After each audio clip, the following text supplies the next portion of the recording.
Once upon a time, there was a poor girl named Anna. She lived in a small cottage on the edge of the village. One day, while taking a walk in the forest, Anna found a little injured bird. Her heart filled with compassion, and she decided to nurse it back to health.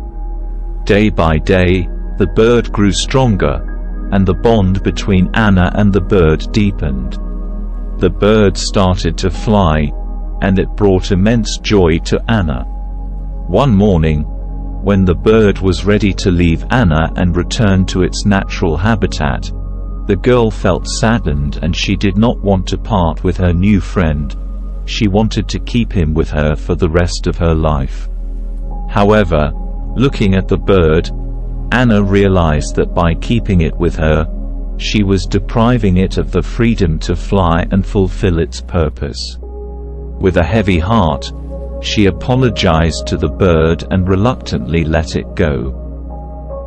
We have to remember that sometimes the hardest choices are the ones that require letting go, sacrificing, and granting freedom. True love often entails giving freedom, even if it means parting ways.